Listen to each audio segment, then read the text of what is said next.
Welcome back to the IT Kid. I am the IT Kid, and today I'll be teaching you for loops in Python. So, for loops like if and while loops are basically functions which will run the inside code as long as the outside function's condition is met. But the thing about for loops is without going into indexes or lists well, we will be talking a little bit about index, but we won't be going to lists and stuff like that. You'll set a range for how many times you want the loop to be completed, and then it will complete it that amount of times.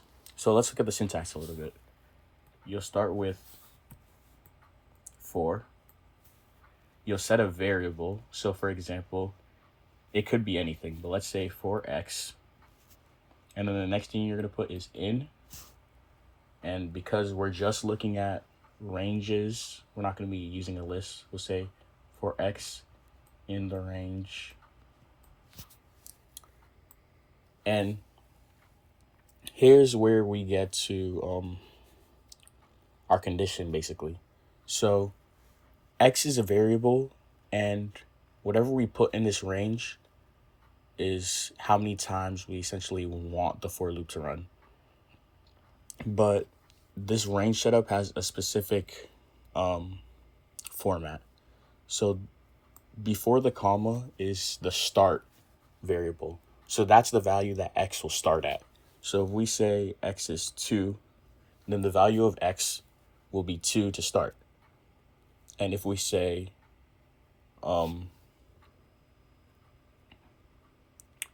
5, then that's the value that we want it to stop at. So x will go up till 5. But the important thing to understand is that the range goes to n minus 1. So when you finish the loop, x will not be equal to 5. X will be equal to 4.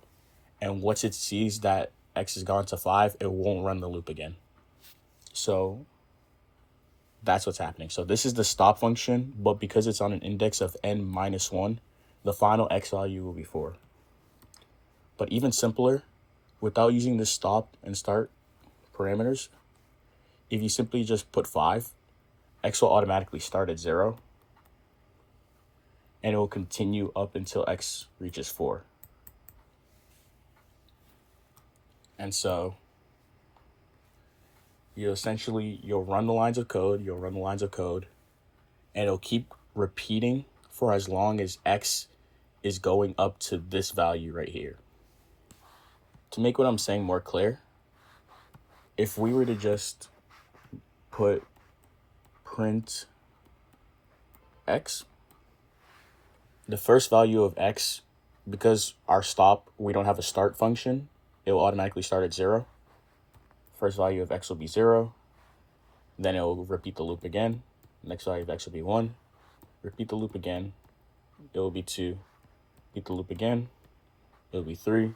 Repeat the loop again. It will be 4. And as you can see, it does run the loop 5 times because the first index is 0. But the final value of x will be equal to this value minus 1. So we did run the loop 5 times, but the final value of x will be 4. To make it more clear, let's go into Spider and look at some actual syntax and functions of the code. Okay, now that we're in Spider, we're going to be going through these examples that I set up, and we're going to be going through them one by one. So the first thing, like I told you in the paint description of the for loop, range operates on a start to stop format. So the value here is what it will start with, and then the value here is what it will end with. And in this example, as you see, for I, which is our variable, in the range of 5, let's print I. And just like I told you, as you can see, it does in fact run the loop 5 times, but the final value of I is only going to be 4. And to make it more clear that the point of the for loop isn't just for the variable itself, you can put any other code in the for loop and it'll run it 5 times. So the simpler version would be the number here is going to be how many times it runs this code here. But you do need to pay attention, because if you do want to end up using the variable for things like nested loops, other stuff like that, then you're going to want to pay attention to what the final value of I will be. You can even set up specific parameters for stuff if you're looking to make a for loop based off of some variable that you created before. Let's say you want the final value of I to be equal to n, but because you know it stops before 5, you'll put n plus 1, and once you execute the function, the final value of I will be 5. Or better yet, if you still only want it to run 5 times, and you also want the final value to be 5, you can simply put 1 in the start part of the range, and instead of starting at the 0 index like Python starts at, it'll start at 1. So you'll get 1, 2, 3, 4, 5. It runs 5 times, and it also ends at 5. On to our next exercise. Let's look at the start, stop, and step function. So, just like here, this is the start, this is the stop. But there's one more thing we added called the step. And all this is doing is it's basically skipping by every 2 numbers. So in this example, it'll print every even number between 2 and 10, because the step function skips to basically every 2 numbers. So as you can see, we printed out 2, 4, 6, 8. And because, like I said, the variable stops at n-1, it'll stop at 8 because it can't go up to 10. 10 is the final value, but because the index starts at 0, you can't go there. Let's say that it goes up to 11, and you'll get that 10 value. A lot of ways to kind of work around getting your variable to be equal to this final value at the stop, or equal to what value you want to be at the stop, but it's not that hard, and you can get very creative with it. And just be aware that this value is not what the final n is going to be. It's not what the final I is going to be. It's always going to be equal to n-1, n being whatever value you want in here. So that's step. Let's look at strings. You can perform a for loop on a string. And what this will be doing is, instead of running just a certain amount of times based on whatever number you put in, it will literally iterate through each individual letter of the string that you have. And there's a bunch of other code you could put here to supplement whatever you're trying to do. But in this simple example, every character in hello, it will print the character. So as you can see, 1 by 1, HELLO. So what the for loop is doing is going through each individual value, and then since char, we're setting that value equal to the variable that we have here, it'll print out that value, and you'll see it over here. This is basically what for loops sum up to.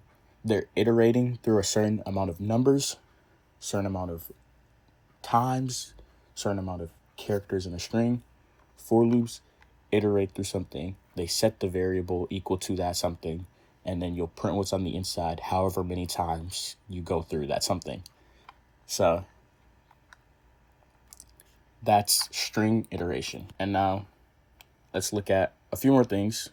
Right here, we'll look at break and continue.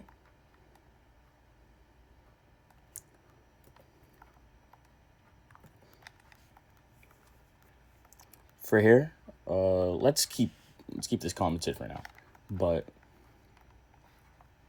as you can see right here, we have our break value, and I can't quite remember if I brought it up in the while loop. I'm pretty sure I did bring up breaks. So if I didn't, then all you have to know is that a break it stops the code. It cuts off the loop, it ends it, it terminates it, it's like you're done. So for the variable in a range up to the number 10, then if once I is equal to 5, terminate the code. So as you can see, and then we print I. As you can see, it only goes up to the value of 4 because once I is equal to 5, cut the code off, don't even print this I. And this is an example of when order matters. Because if you put the print statement before the break statement, then it actually will go up to 5. But since it's 5 now, it cuts the code off. So order does matter. Make sure that you're looking at your order when you're coding in Python or just coding in general. Now let's look at continue. This is a nested for loop. So for I in the range of 5, I up to 5, if I equals to 2, continue, and then print I. And as you can see from us running the code, what this is essentially doing is it's skipping over this value.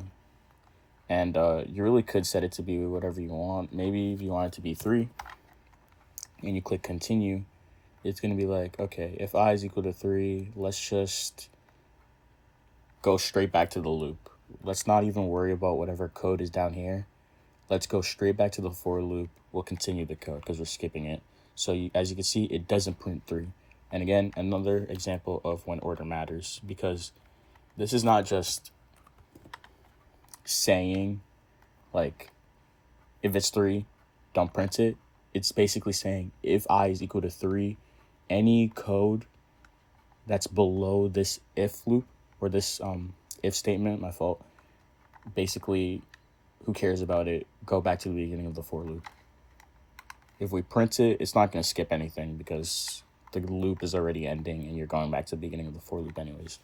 Again, order matters. You got to pay attention to small things like that. Let's look for and else. So if you might remember, else is a function of an if statement, but else can also be a function of a for loop. So for I in the range of 3, print I, and else print loop finish successfully. What this is saying is up to the range of 3, you're going to compute the loop. You're going to compute the loop. It's going to iterate 3 times, or not iterate, but it's going to complete the function 3 times. And then once the for loop is done, it'll run the else statement and it'll say, okay, you're done now. Loop finish successfully. And although you can get the same effect just by running the for loop and then printing this after, it is an interesting function that you can attribute an else to after a for. I haven't seen it used much, and I haven't used it much myself, but this is something that you can do just in case you wanted to. And now, for the last thing for today's video, we're going to look at a nested for loop. And this looks a little scary and a little complicated, but I promise it's kind of better than it looks. So let's analyze this step by step. For I in the range of 3, so we already know, I is going to repeat 3 times, started from the index 0, so the final value of I will be 2. And then we go to the for loop. We're like, for j in range of 2, okay, so this for loop will be completed twice with the final value of j being equal to 1, because the index starts at 0. But what is this loop running and what is this loop running?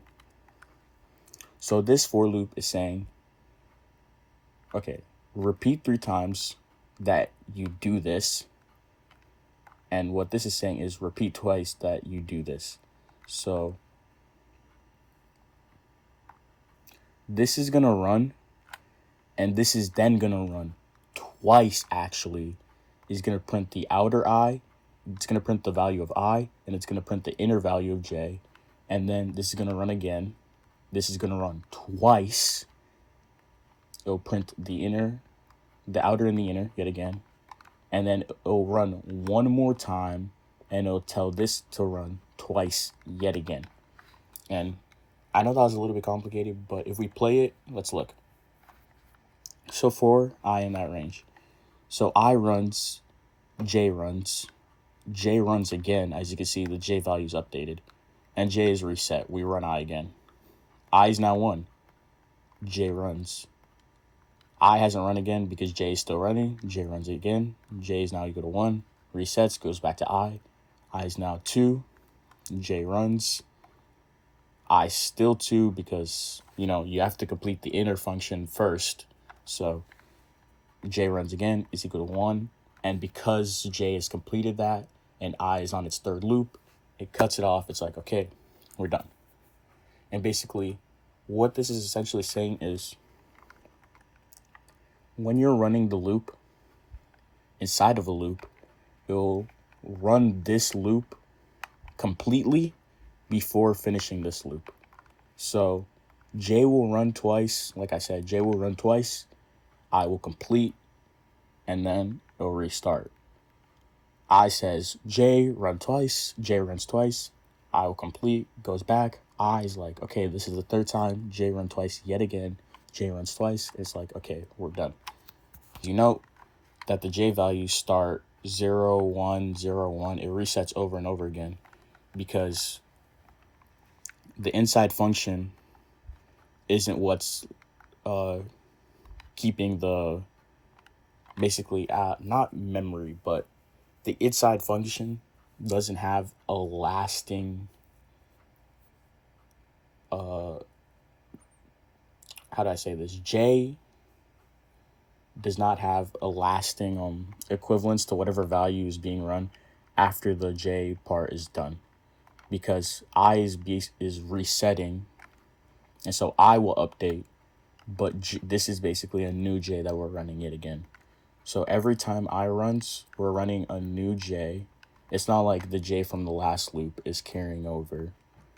The second time I runs, it'll be a new J, and it'll have to update over and over again. And so that was for loops.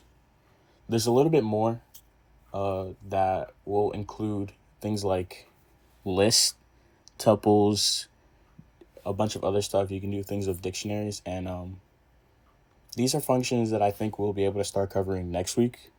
I think next week I'll talk about for loops and lists and tuples. We'll see if we get to tuples. I think we should be able to, but this is kind of the part in Python where it'll pick up a little bit more. It'll get slightly more complicated, but make sure to practice some of the things that you saw in today's video, and let me know in the comments what things you were able to do using a for loop. If that's all, thank you for watching the video. I'll see you next week. Bye. Thank you.